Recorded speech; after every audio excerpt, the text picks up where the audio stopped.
actually asked us to just take a couple minutes today and talk about kind of our journey into advocacy and kind of how we've gotten involved, and talk about practical steps you guys can take if you're only kind of lightly engaged right now with the Arthritis Foundation, and talk about how rewarding that journey has been for us as well.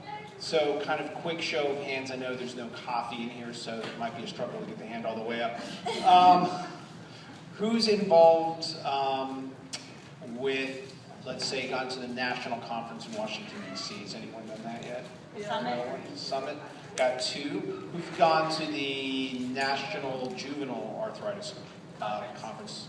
Me, all right, so just a couple of you. So how many have been involved in the Jingle Bell runs? All right, that's great. Bigger show of hands.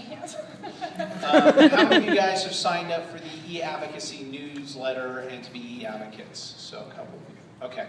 So, our journey started a lot like yours. As a family that is dealing with JA, as a father myself, my wife, that's what took her sight, was the uveitis side, and then getting both of our daughters diagnosed. Our oldest diagnosed at 5, our youngest diagnosed when she was 3 with uveitis as well. And for me, I thought about, as a parent, what kind of legacy am I going to leave in terms of how we engaged in this disease? Are we going to be passive? Are we just going to maintain and treat this lifelong condition? Or what model do I want to set for my children of how we engaged and learning to make a difference? And that's when we made a very conscious decision as a family to become more involved. And we started with the small steps. So first was Jingle Bell Run with the... Wow. She needs to put her hand in the back of my shirt. And, Go for it. So getting involved with the Jingle Bell Run, my wife and our daughters were the honorees and grand marshals for that one year. The next step was going to Washington, D.C. and going to lobby our lawmakers, and also going to the national. Out of that, a lot of things have sprung out of that, where you do a lot of media work for the Arthritis Foundation, so whether it's interviews or in magazines or websites, that type of stuff, and Joy can talk more specifically about that. But what I want to encourage all of you is to say, where am I at today? And what's just that one next step? So if you haven't signed up to be an e-advocate, that's a great first step. Sign up. It's very easy. They'll send out emails and ask you just to occasionally email your lawmakers on things that are important. If you don't have a Jingle Bell Run team, get involved, do that. That's a great next step. Consider going to the national conference. There were over, 1,000 families there? It was crazy. So it's like, this times 10 in terms of all the families, amazing stories. And getting involved with that. Also, just for our kids, going to Washington, D.C. to talk to their lawmakers about something that's personal to them. And the lawmakers could care less about her and I showing up. They cared about the kids. Your kids are incredibly powerful and important advocates and can really affect change, because the lawmakers, they ignore all the grown-ups in the room and they focus in on that kid's story. And if you talk to some of the families who've been multiple years, the lawmakers might not remember the parents, but they always remember the kids that come visit them year after year. So that's great. So Joy. Yeah. Okay, so we were at the National Juvenile Arthritis Conference this summer in Keystone, Colorado, and it was our first time to attend this national conference, and we had the privilege of getting to teach the kids K through 12 about advocacy. George and I did together. That was amazing. I knew it was going to be an awesome trip, but I didn't realize how rewarding it was going to be. As much as we gave, I was able to receive so much more from all these children and their families.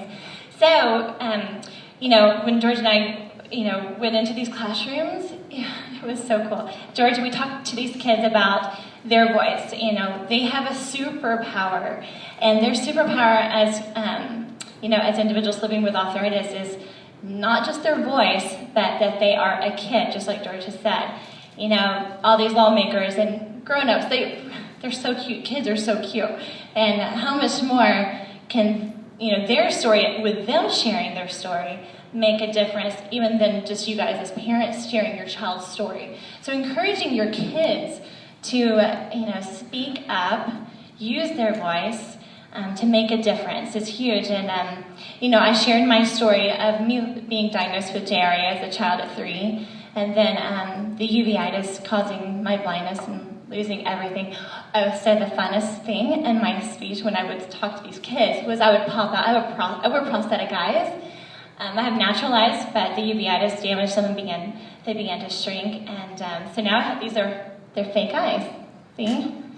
And so, I want these kids to know that, it's okay to be different. I know a lot of our children, struggle with wanting to fit in. I did that as a kid too, wanting to be normal. But, I've learned, lived and learned, it's okay to be different. And you can turn the negative that has happened to your children and what's happened to me into a positive, and you can have fun with it and, just really be comfortable with who you are. And if you're comfortable and confident in who you are, people are going to see you the way you see yourself.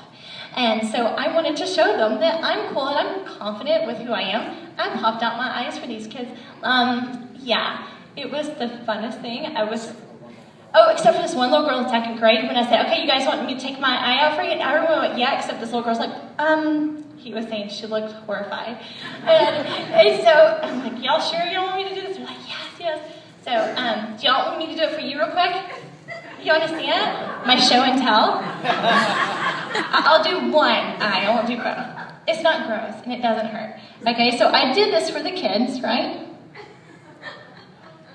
Can y'all see?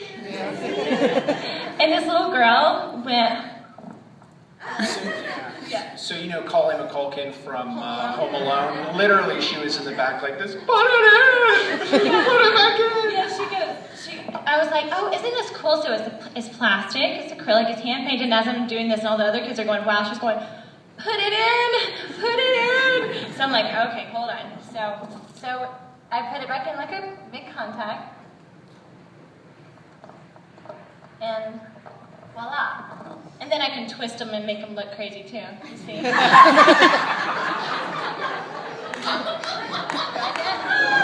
I was known as the lady who can pop her eyes out at conference, and it spread through the parents like wildfire. Can you help me get them right? Tell me when. Okay. Cute sign.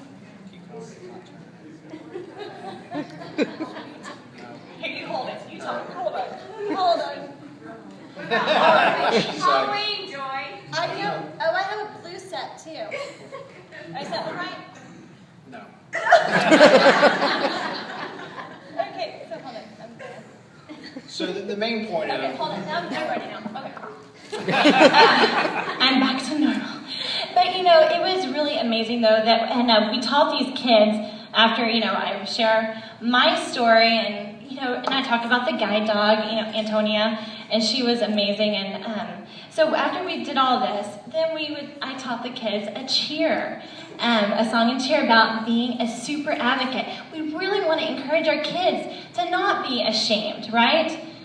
Rheumatoid arthritis is not something to be ashamed of. It's just a part of who we are, and we need to embrace it and accept it, and we can use it to make a difference in this world. We cannot expect things to change if we do not teach our children how to, get out there and use our voice and to make that change. As parents, we're not going to always be there for our kids. When they're at school every day, we're not going to be there. So they have to learn how to be the advocate for themselves, the best advocate possible. So we did this year, and I had all the kids repeat after me. You guys want to do it with me? Okay, so You might not want to get the mic so close. Okay, so the main thing was I'm a super advocate. So at the end of this, y'all can repeat after me. And at the end, I'm going to go, you're going to say super advocate. And then I'll say, you're going to say super advocate. You got it? Yeah. George can help you. He's a pro. So, it goes like this. We're the face of JA. We're the face of JA. But I'm not gonna be ashamed. I'm gonna sing and shout it out. I'm gonna sing and shout it out. Tell the world what it's about. Tell the world what it's about. Ready? I'm a super advocate. Come on, super advocate. I'm a Super advocate. I'm a Super advocate. Yay! And all these kids were shouting it from the rooftops. So we got them excited about going out, using our voice. Let's make a difference in this world. And that's what we love to do. In every way we can, we are out using our voice, and from school to our community, magazines, interviews, anything we can do to bring awareness to this terrible disease we want to find a cure for. Amen? Yeah. All right, I guess we'll give it back We're to done. Cindy. Thank you very much.